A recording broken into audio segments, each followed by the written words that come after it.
Si on posait la question suivante à tous les Français, Quel mot dérivé du verbe croquer désigne un dessin? Un dessin à vernis. Un croquis. donner une note de confiance à propos des distributeurs de marketing de réseau sur une échelle de 1 à 10, 1 étant pas confiance du tout, ce sont des arnaqueurs, 10 étant j'ai ultra confiance en ces personnes. À votre avis, de quelle note serait cette échelle? À 2-3 points près, je pense savoir où serait cette note. Et vous aussi.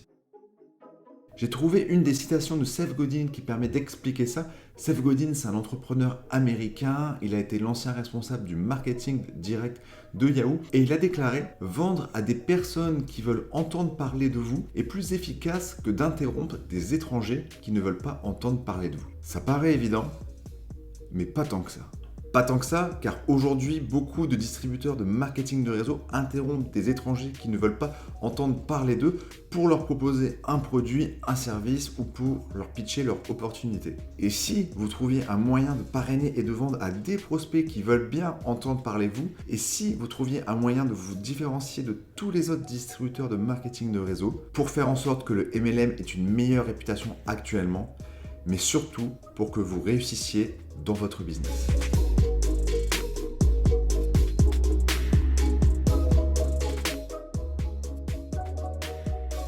Plus on avance dans le temps et plus les vendeurs et les marketeurs doivent être bons dans leur métier. Alors j'ai une hypothèse pour expliquer ça, c'est que les vendeurs ont de plus en plus une mauvaise réputation. Une des raisons qui explique cette réputation, c'est l'omniprésence des signaux marketing dans la journée, dans la routine de vos prospects.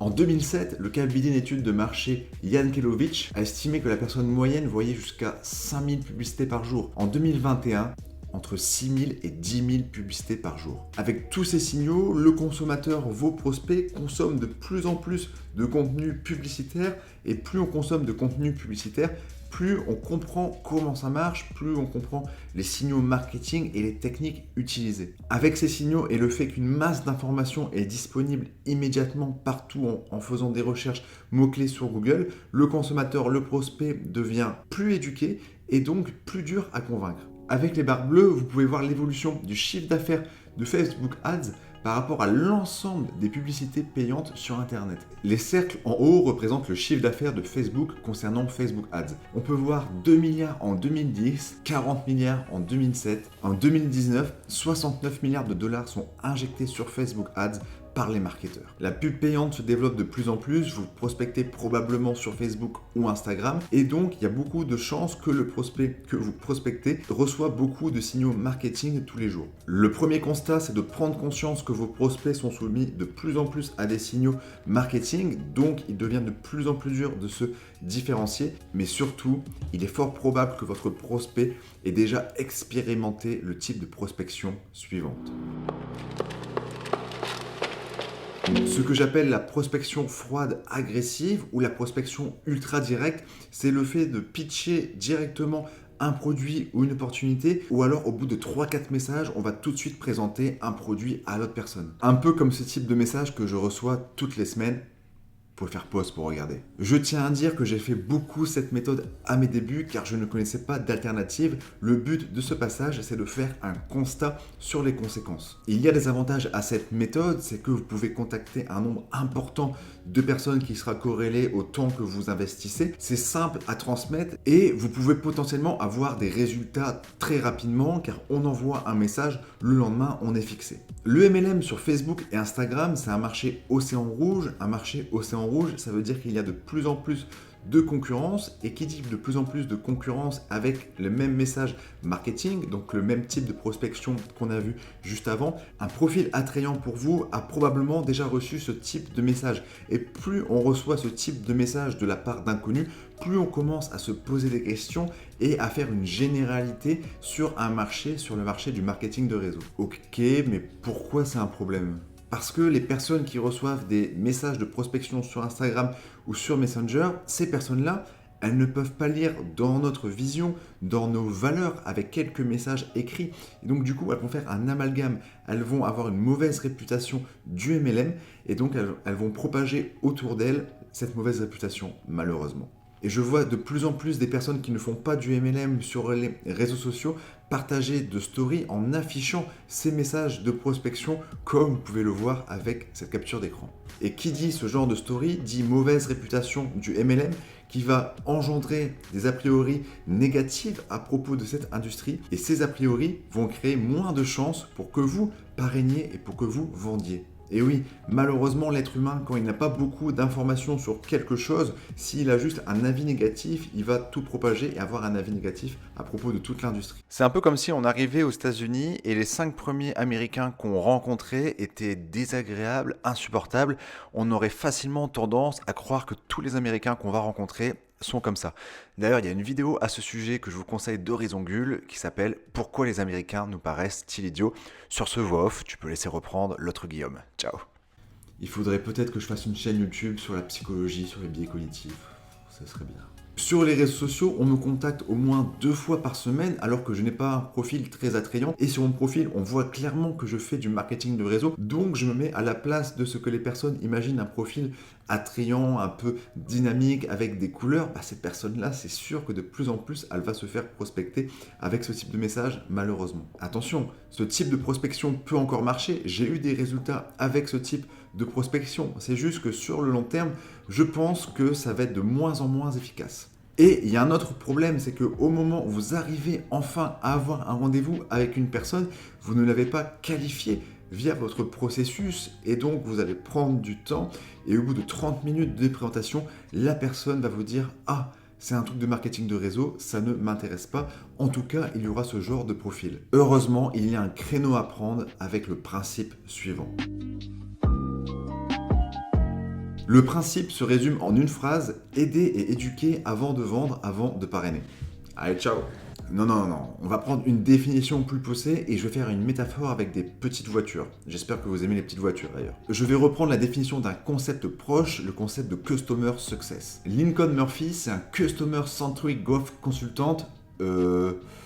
En gros, c'est un expert dans la relation, dans la satisfaction client et dans l'engagement du client sur le long terme. Sa définition de Customer Success, c'est le Customer Success consiste simplement à s'assurer que vos clients atteignent les résultats souhaités grâce à leur interaction avec vous. Alors modifions un peu tout ça, ce qui nous amène à le concept d'aider, c'est la nouvelle manière de vendre parrainée. Ça consiste à s'assurer que vos prospects atteignent les résultats souhaités grâce à leur interaction avec vous. Pour que vous compreniez bien et pour que vous surfez sur cette nouvelle vague du marketing de réseau qui est de plus en plus présente aux États-Unis, on va prendre une métaphore simple. Vous organisez un trajet Blablacar, ça y est, c'est le grand jour, vous partez de Lille et votre destination finale, c'est Marseille. Vous prenez des passagers à Lille et donc du coup la première étape pour aller à Marseille, ça va être Reims.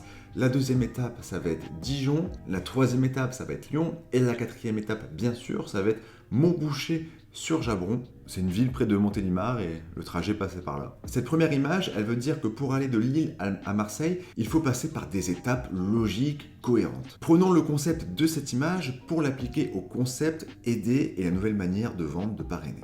Au début, les personnes sont des étrangers et vous devez les amener à la destination finale qui est filleul client. La première étape, ça va être d'identifier et une fois que cette identification sera faite, cette personne deviendra un contact. Identifier, ça veut dire quoi? Ça veut dire lever sa main, donc soit vous en prospectant quelqu'un, soit en créant un contenu et cette personne va regarder votre contenu. Et si cela va plus loin, cela deviendra un contact. Je précise que cette notion de route, c'est applicable pour la prospection, mais également quand vous allez créer des tunnels de vente, créer du contenu ou du marketing d'attraction en général. Une fois que l'identification est faite, on va connecter avec cette personne, donc ça va être les premiers échanges, on va poser des questions ouvertes pour identifier si la personne correspond à votre avatar, à votre client idéal, à votre prospect idéal. Et si cette connexion est cohérente pour vous ou pour votre prospect, ce contact deviendra un prospect. Une fois que cette personne est un prospect, vous allez pouvoir passer à la phase d'aide avec pour objectif que ce prospect devienne, je l'ai appelé simplement, un prospect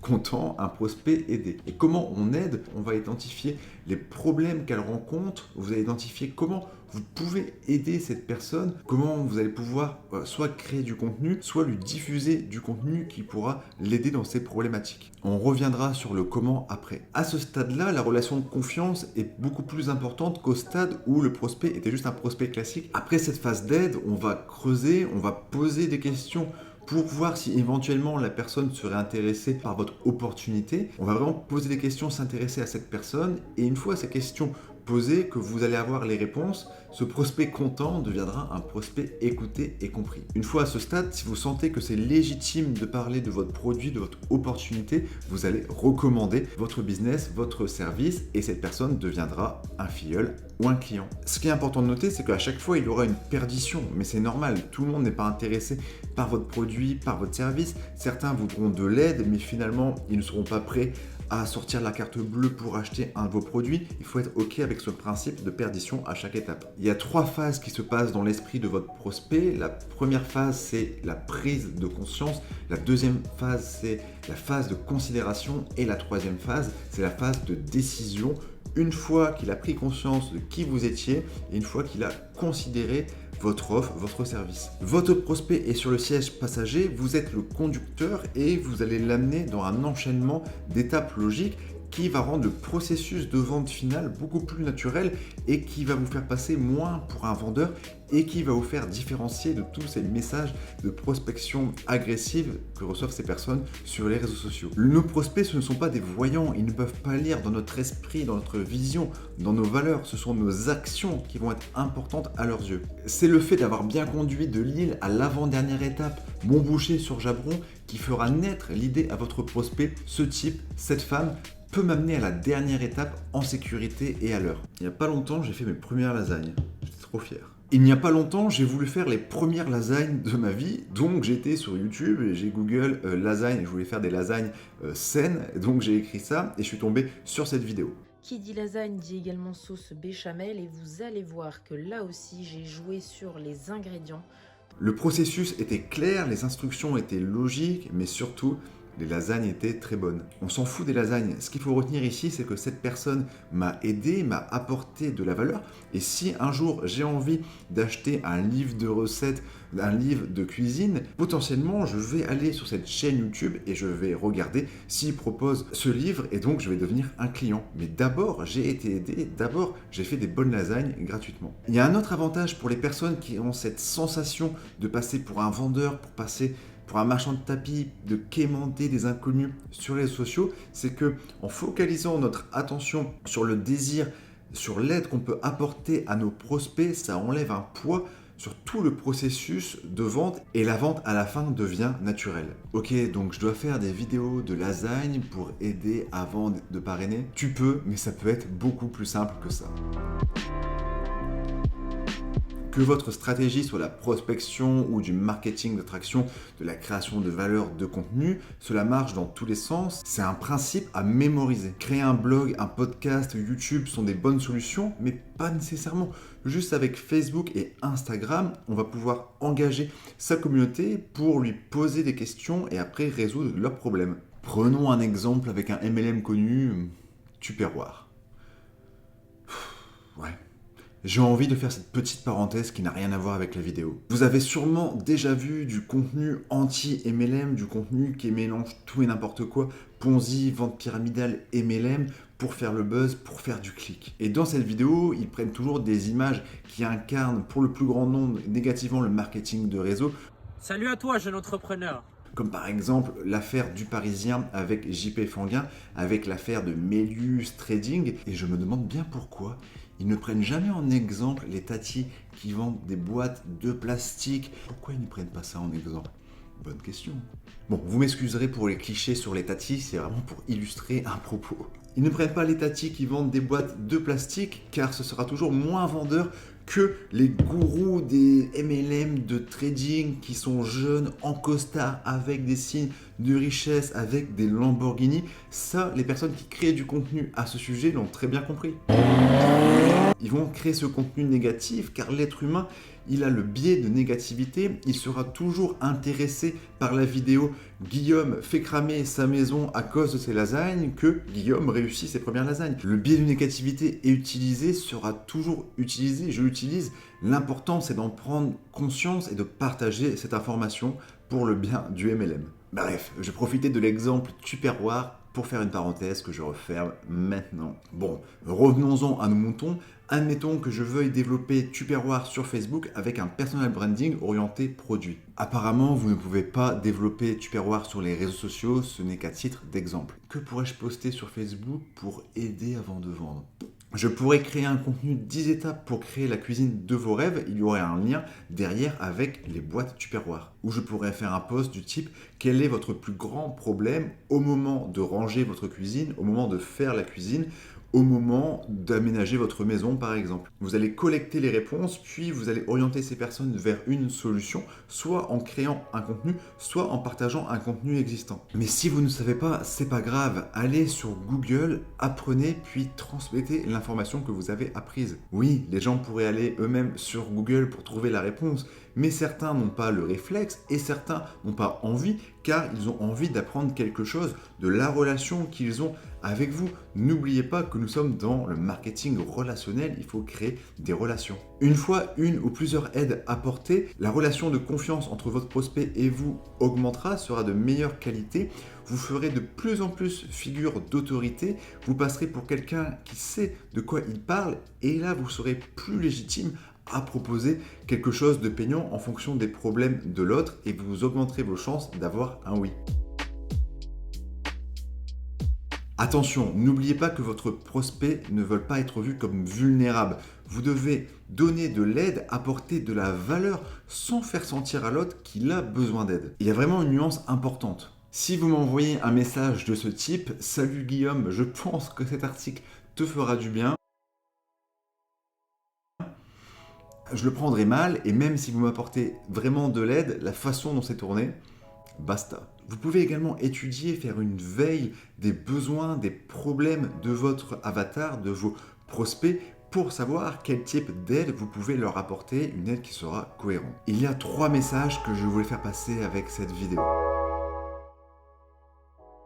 Déjà, ce qui a été dit dans cette vidéo, ce n'est pas révolutionnaire. On fait tout ça un minimum en posant des questions à la personne. Beaucoup font ça, beaucoup créent des communautés, beaucoup créent du contenu qui aide les personnes. Je voulais vraiment faire passer 3 messages. This time, how about totally love and passionately desiring this person, like you can't wait to touch them, make love to them, be with them.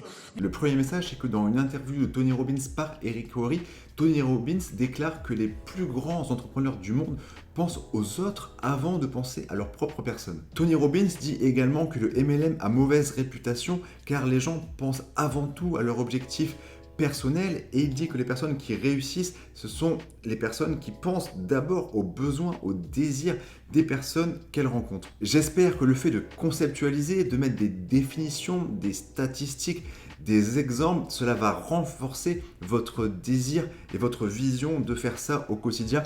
En tout cas, si c'est le cas, je l'espère, vous pouvez me l'indiquer en commentaire ou en laissant un j'aime à cette vidéo. À titre personnel, je n'aime pas du tout la prospection classique et je pense qu'il y a d'autres méthodes qui permettent d'avoir plus d'effet de levier. Mais la deuxième chose à retenir de cette vidéo, c'est que la prospection n'est pas mauvaise, c'est la manière. Si la manière de prospecter est vraiment tournée vers l'autre, la réputation du MLM sera meilleure. Et qui dit meilleure manière généralisée de prospecter, dit meilleure image du marketing de réseau et cette meilleure image augmentera à l'avenir vos ventes et vos parrainages. La troisième chose, c'est que sur cette chaîne, je vous partage ce qui fonctionne chez d'autres équipes américaines qui développent leur affaire sans la prospection classique et ce concept d'aider ses prospects avant de parrainer, avant de vendre est vraiment au cœur de leur stratégie. Et tant mieux, je pense que c'est quelque chose qui se développe de plus en plus en France, même si on reste au début de la courbe d'augmentation. Et s'il y avait une phrase à retenir, une phrase pour synthétiser toute cette vidéo, c'est que les gens aiment acheter, mais ils n'aiment pas sentir qu'ils doivent acheter. Je vous remercie d'être resté jusqu'à la fin de cette vidéo. Si vous êtes intéressé pour découvrir les secrets des nouveaux leaders américains qui réussissent en MLM sans les méthodes de prospection classique. J'ai réalisé une série de 5 vidéos que vous recevrez par mail pendant 5 jours. À la fin de ces 5 jours, vous recevrez une offre payante par mail. Mais si vous ne voulez pas aller plus loin, vous pouvez déjà tirer énormément de valeur ajoutée pendant plus des 2 heures de vidéos que vous allez recevoir pendant ces 5 prochains jours. À bientôt!